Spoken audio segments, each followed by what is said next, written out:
Naruto, Satomi, and Itachi were left speechless after the battle. Zarya had been taken away by Shin Uchiha, and now, with the threat on her daughter's life ever more prominent, Satomi was not in a forgiving mood, and Naruto was quick behind her. However, Itachi would calm them both down, not wanting either one to get riled up, and for the both of them to remain focused on the objective at hand.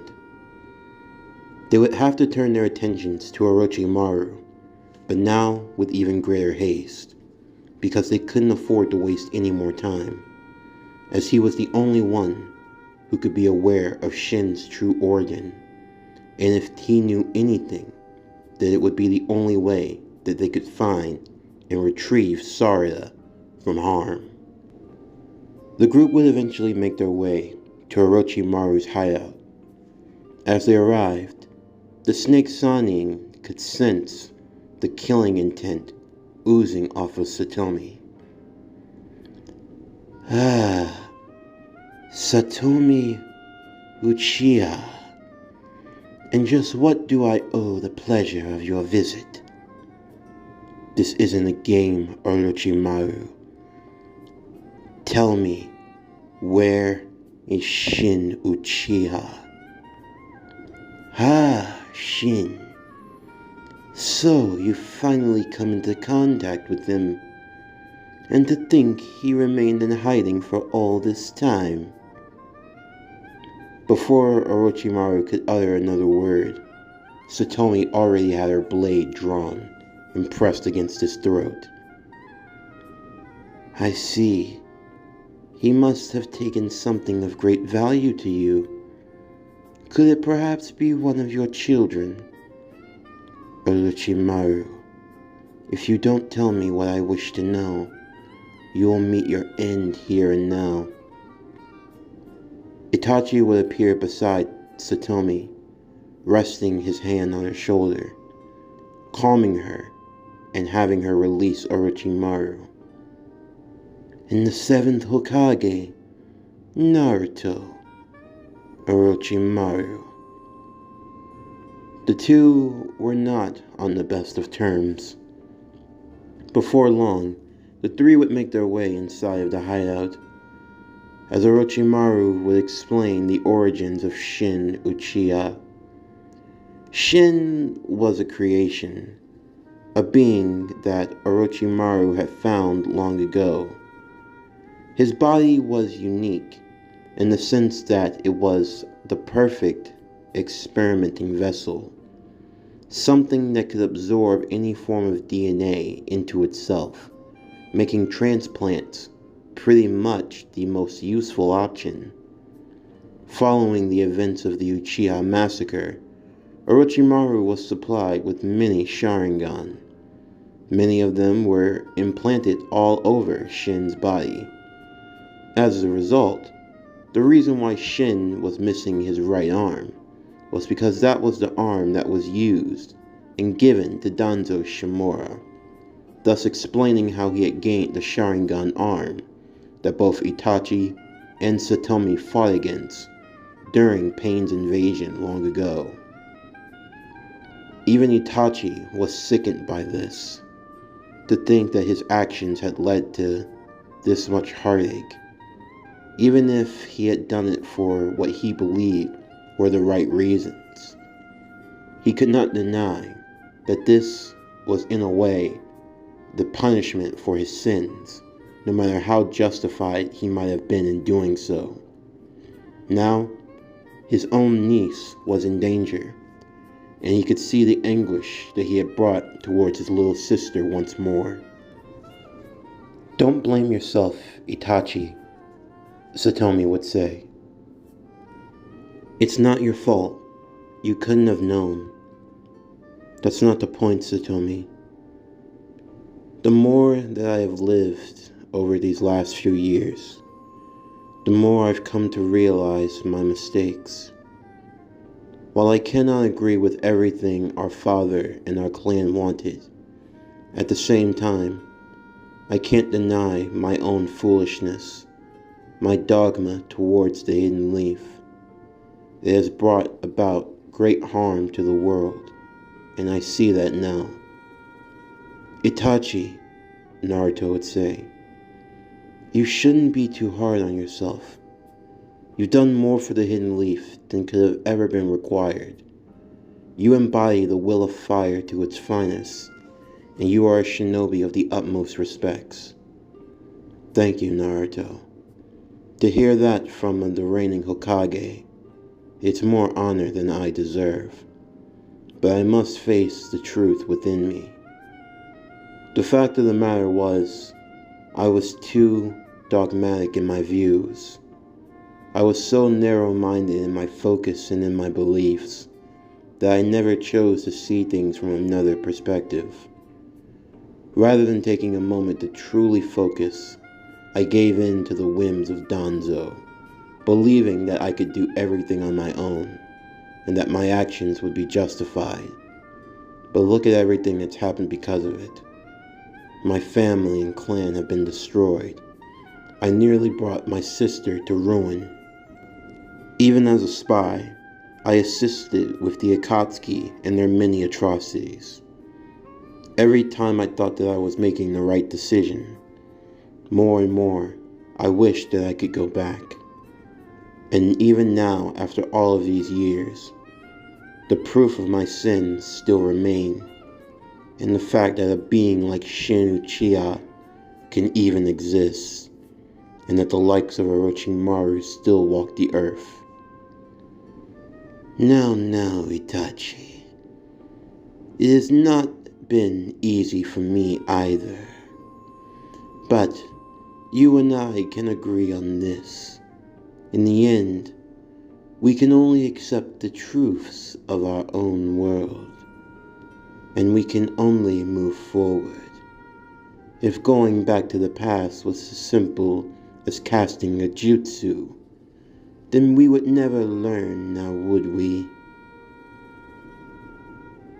Now having the information that they needed, Orochimaru supplied them for one reason only, because he personally wanted to see Shin and all of his clones destroyed. And Satomi, she had no problem ensuring that. In the meanwhile, Zarya would be in the secret hideout. She was being watched by the smaller Shins. As she was, the man in black, with a metallic arm made out of blades, dressed in the garb of the Akatsuki, would make himself known to her. Uchiha. Who are you? I am your brethren.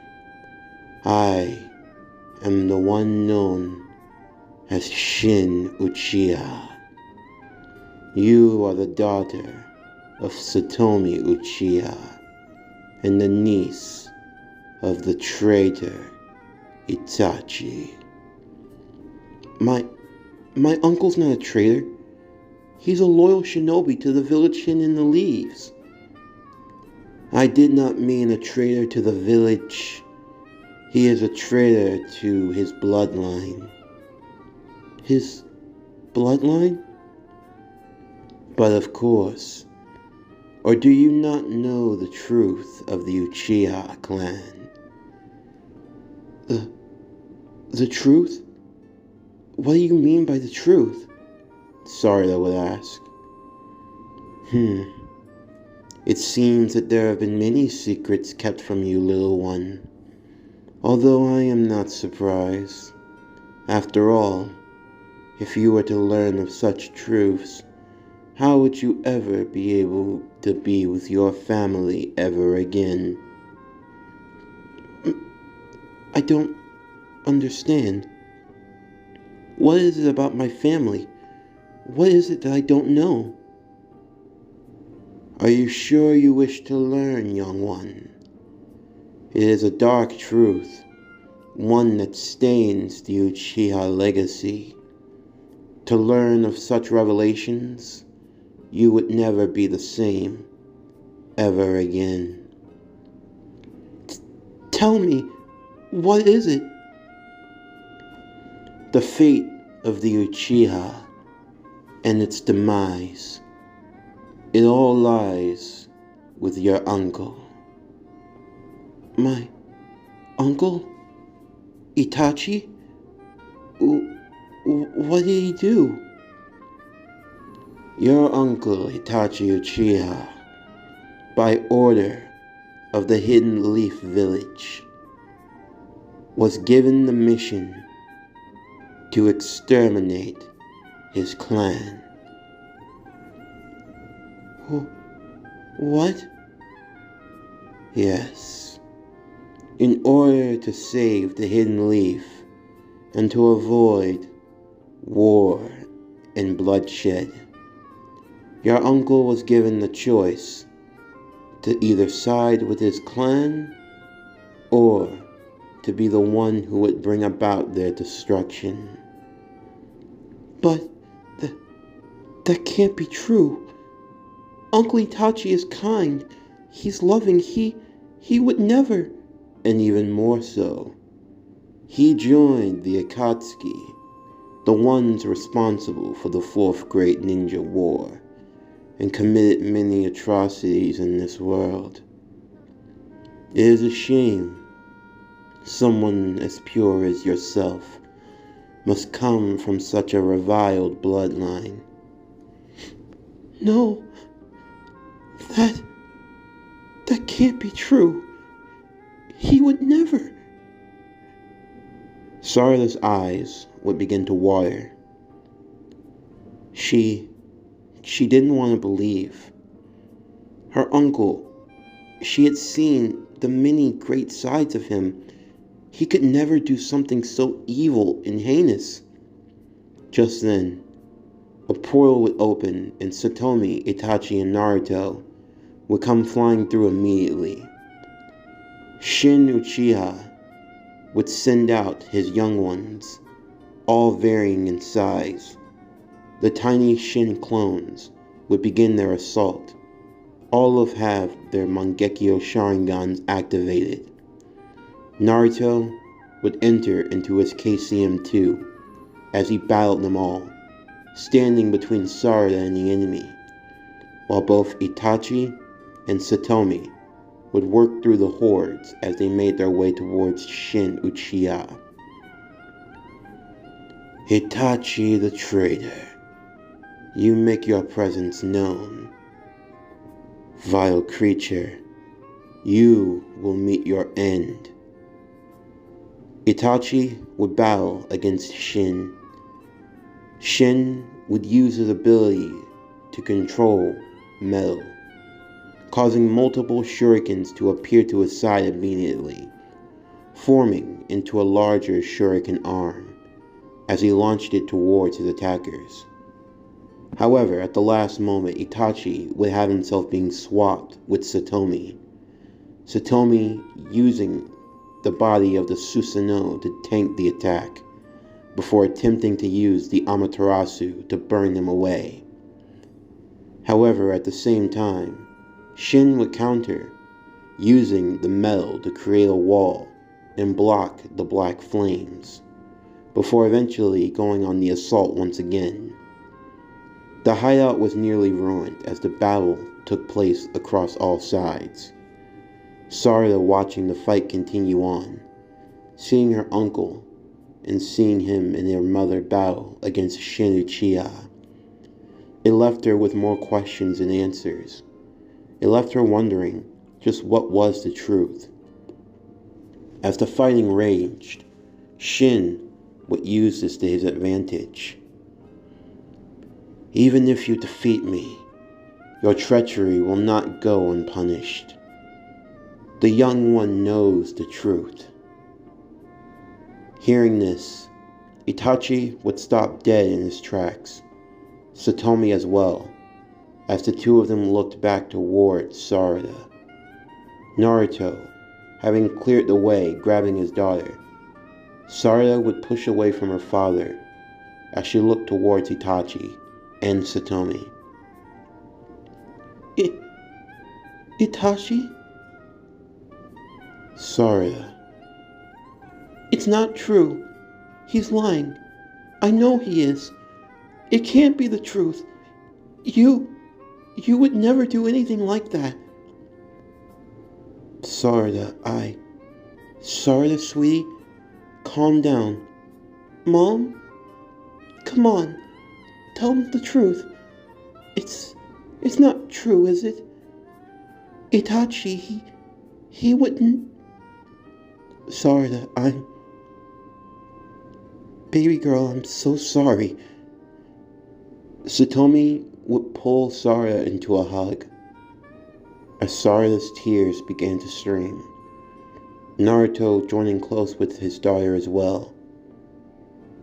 Her eyes would begin to sting as the color of black and blue would begin to change into that of a stinging red as she looked towards Itachi. Itachi tried to walk towards her, but Zarya would yell, Get away! You're not denying it. So it's true. Our clan, our family. Why? Why would you do it? Grandma, Grandpa, you only say nice things about them to me and to us. If they were so great, then why? Why would you do it? Why did you kill them? Both Naruto and Satomi, they would be at a loss for words. The both of them remembering that fated night. The night that changed all of their lives forever. Naruto remembered the night when he first accessed just a small portion of the Nine-Tails chakra. The rage he felt when he saw Satomi cry. Satomi remembered seeing the bodies of her parents on the floor. The feeling of sadness and betrayal. And for Itachi, he remembered the night. He remembered it well. The night when he brought his blade against his own clan. As he looked back towards Shin, who had a satisfied smirk on his face, before he could say another word, he would find the Susanoo standing before him, fully created, the blazing red of the Susanoo staring down upon Shin.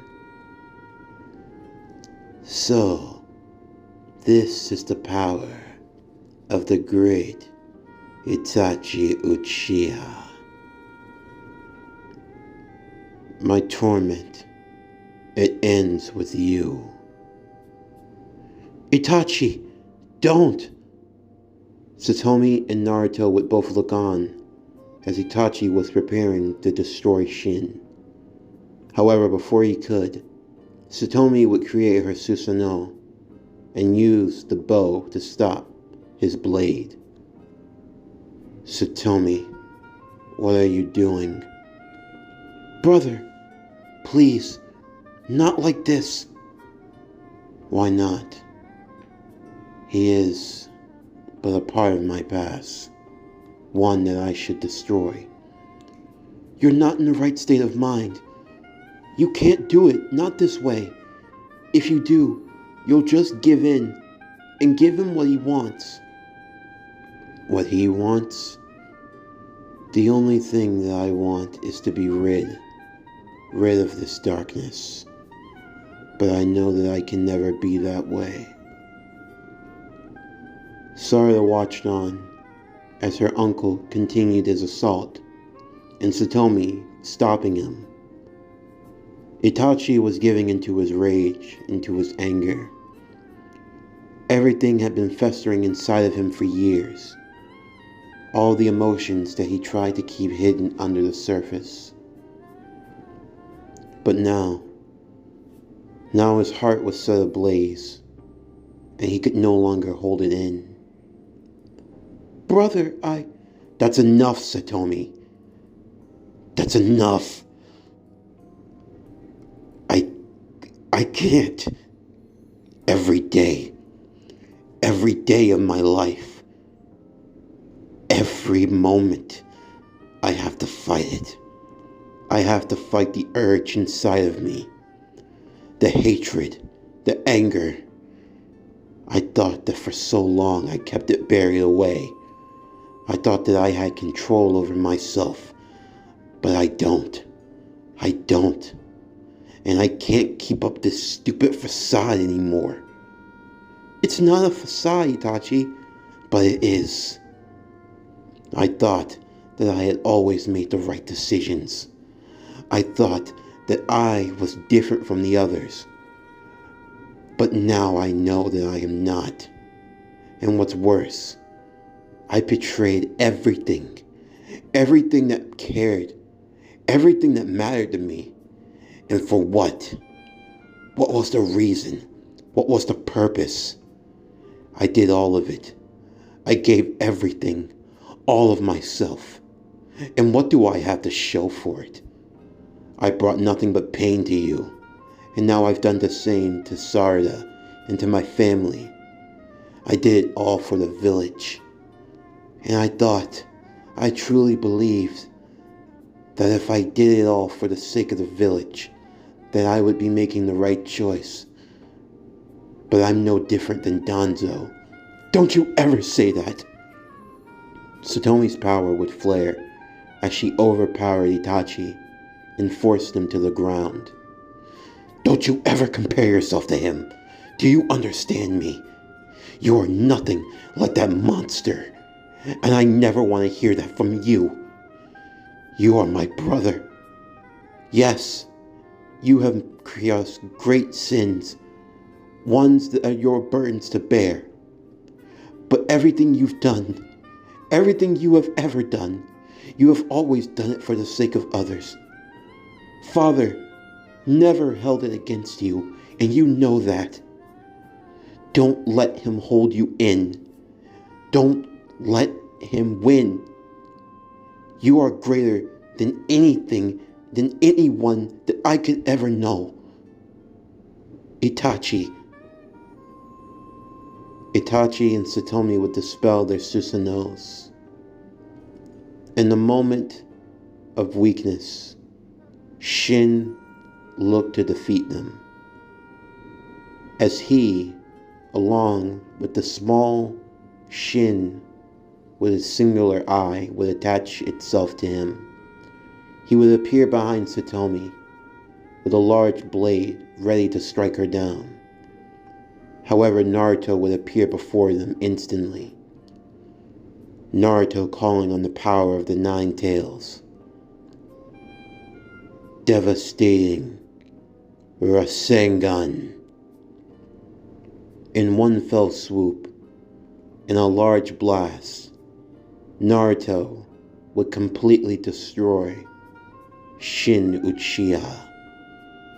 In the shocks in the aftermath of the blast, both Zarya, Satomi, and Itachi would move out of the way, the two elder Uchihas getting the younger to safety, as Naruto wiped away the master, leaving the young one speechless, as the one who had been like a father figure to them had been destroyed.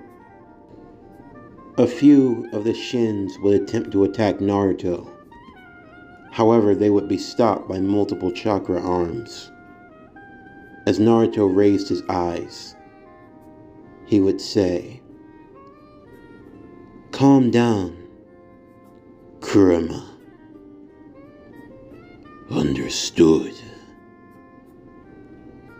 The Shins would all back away from Naruto and his aura. Now realizing the situation, they would all back away and go into submission.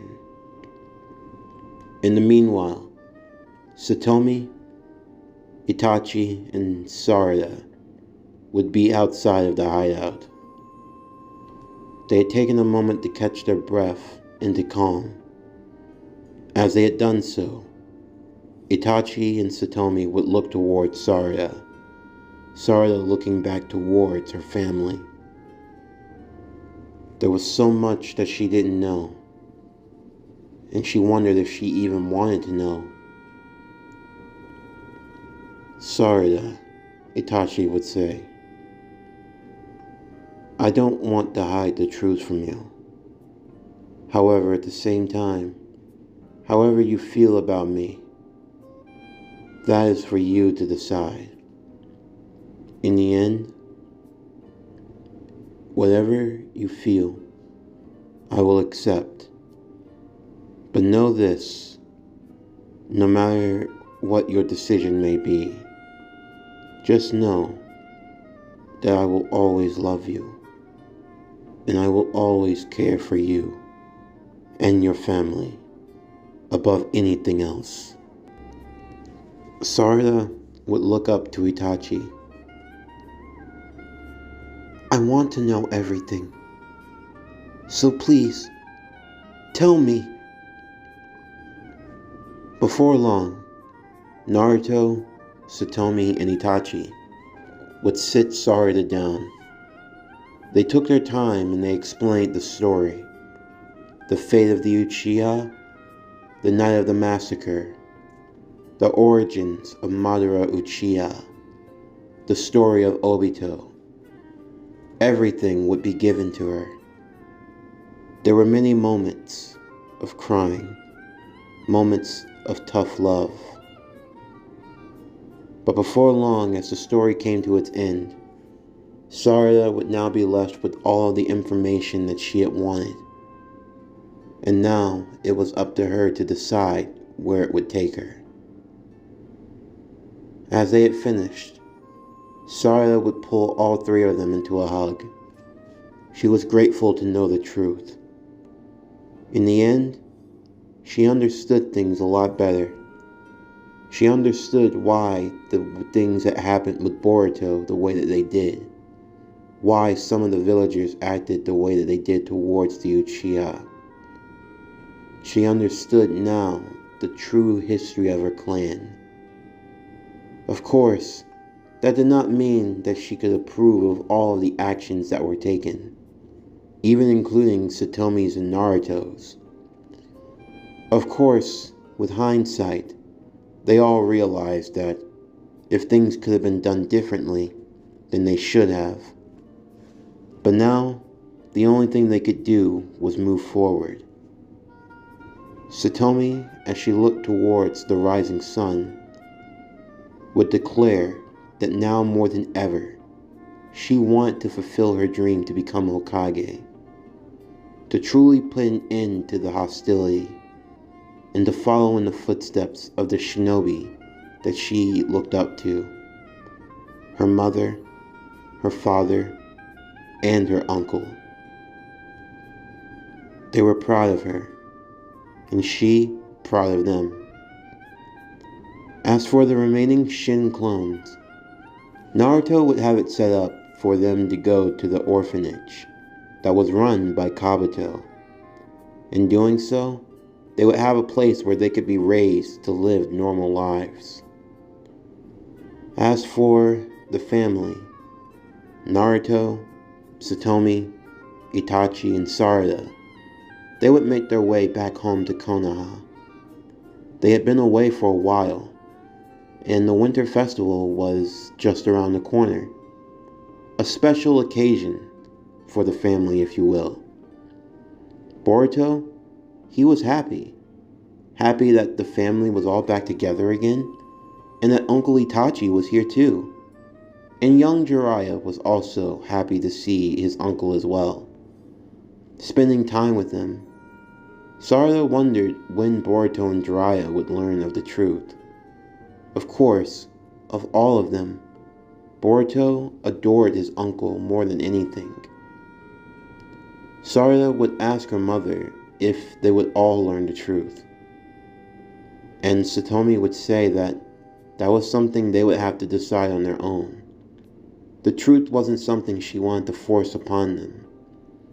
But if it ever came out, then, like a family, they would stick together.